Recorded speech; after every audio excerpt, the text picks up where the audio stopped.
Mensajes positivos. Vamos a reflexionar sobre la palabra el día de hoy. Dicen las personas que la gente que se acerca a Dios sufre mucho porque tienen que cargar una cruz. Y la primera lectura de la misa, que está tomada de Jeremías 18 al 20, parece darles la razón. Dice el texto. En aquellos días, los enemigos del profeta se dijeron entre sí: vengan, tendamos un lazo a Jeremías, porque no le va a faltar la doctrina del sacerdote, consejo al sabio, ni inspiración al profeta. Vengan, ataquémoslo de palabra y no hagamos caso de sus oráculos. Jeremías le dijo entonces a Dios: Señor, atiéndeme. Oye lo que dicen mis adversarios. ¿Acaso se paga bien con mal? Porque ellos han cavado una fosa para mí. Recuerda cómo he insistido ante ti, intercediendo en su favor para apartar de ellos tu cólera. Ay, el profeta se lamenta de que precisamente por los que interceden en su favor son los que ahora están atentando contra su vida. Y es que en el mundo hay tres reinas: la maldad, la locura, la ingratitud. Y las tres se conjuraron contra el profeta. Y es que estamos en un mundo donde hay una declarada guerra entre el bien y el mal. Pero mientras los buenos no se comprometen tanto con su bondad, híjole, los malos se comprometen a fondo con su maldad, a tope. Pregunta: ¿en el mundo hay más gente buena o más gente mala? ¿Cuál es su experiencia? Desde mi experiencia, los buenos somos la inmensa mayoría. Hay gente mala, pero ¿cuánta gente mala tú conoces? Hay gente muy comprometida con el mal. Yo llamo gente mala a la que es capaz de asesinar, de quitarle lo esencial a una persona pobre, de enriquecerse envileciendo a los demás con la droga o con la trata de personas, de los que manejan el destino de millones para en función de sus intereses personales.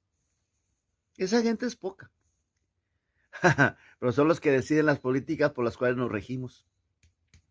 Los malos se han organizado siempre mejor que los buenos. Está escrito, dice Lucas 16:8. Los hijos de las tinieblas son más astutos en sus asuntos que los hijos de la luz. La persona buena promedio, se ocupa solo de lo suyo, sin comprometerse ni por la escuela de sus hijos, ni su propia comunidad, ni la vida de su parroquia. Vive y deja vivir, suele ser su lema. Estoy seguro que en los países donde se ha impuesto el aborto, por ejemplo, una gran mayoría no estaba de acuerdo, una gran mayoría, pero los menos se organizaron bien, presionaron con fuerza, y los más no supieron presentar pelea. Y miles de niños son asesinados con fondos del Estado. El bueno promedio se maneja dentro de su área de confort. Participa en lo que quede dentro de ella. Y si se le obliga a dar un paso más allá, pues lo hace expresando sus reservas y molestia. Para el bueno promedio, las cosas de Dios, entre más poquito, mejor. En el Evangelio de la misa de hoy, tomado de Mateo 20, del 17 al 28, vemos retratado al bueno promedio en la persona de la madre de los hijos de Zebedeo, quien, en el contexto de la futura pasión de Jesús, se acerca pidiendo privilegios para sus hijos. Jesús les hablaba de su reino, anunciaba su llegada, invitaba a entrar en él, y a los oídos de la madre de Santiago y de Juan eso sonaba a poder, privilegio, fortuna. Por eso quiere asegurarse que sus hijos participen plenamente de eso que se va a repartir. Jesús también quiere vivir bien su vida, claro. Amó este mundo y supo disfrutar de él. En su predicación nos platica de las cosas cotidianas con gusto y respeto. Pero cuando su padre le presenta la cruz como camino, de entrada lo admite. Y eso es lo que anuncia a sus discípulos. Leemos en el texto de hoy. Ya vamos camino de Jerusalén, y el Hijo del Hombre va a ser entregado a los sumos sacerdotes y a los escribas, que lo condenarán a muerte, lo entregarán a los paganos para que se burlen de él, lo azoten y lo crucifiquen. Pero al tercer día resucitará. Está hablando en un contexto muy claro.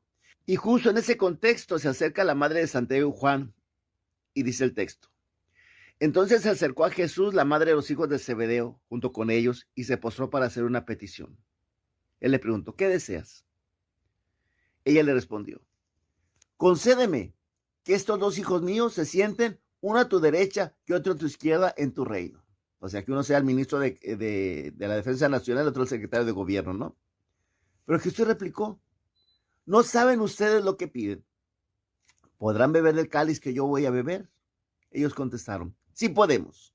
Y él les dijo, beberán mi cáliz, pero ese de sentarse a mi derecha o a mi izquierda no me toca a mí concederlo, es para que mi Padre lo tiene reservado.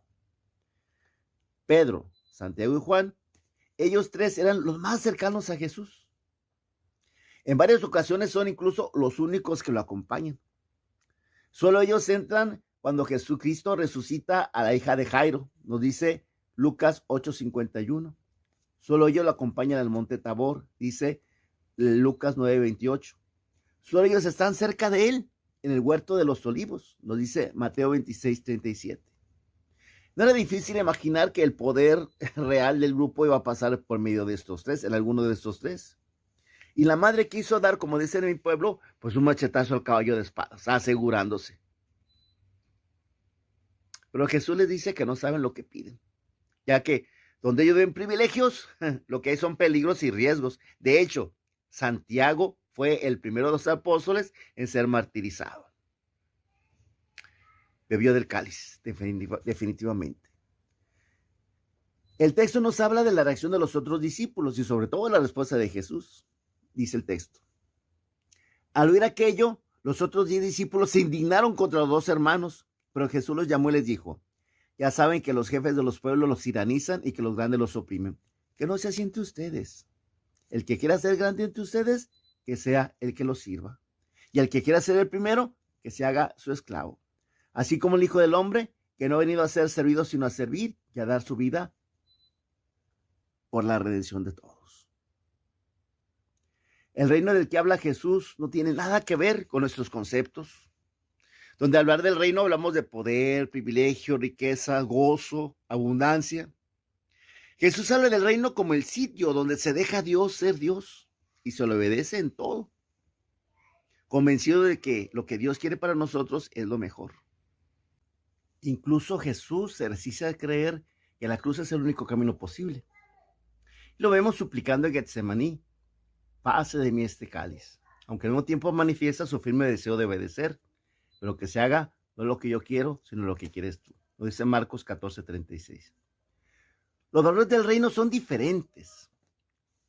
El grande no es el que tiene fuerza para esclavizar y tiranizar a los demás. El más grande es el que, saliendo de su zona de confort, se pone a servir a los demás. Dice Jesús, el que quiera ser grande entre ustedes, que sea el que lo sirva. Y el que quiera ser el primero, que sea su esclavo. Todo esto, claro, siguiendo el ejemplo de Jesús, que siendo el verdaderamente grande, el más grande del universo, vino a servir y a dar su vida por la salvación y redención de todos. Tras esta reflexión, pregunta, ¿sirves a Dios desde tu zona de confort? ¿Haciendo solo lo que te es posible sin mucho esfuerzo?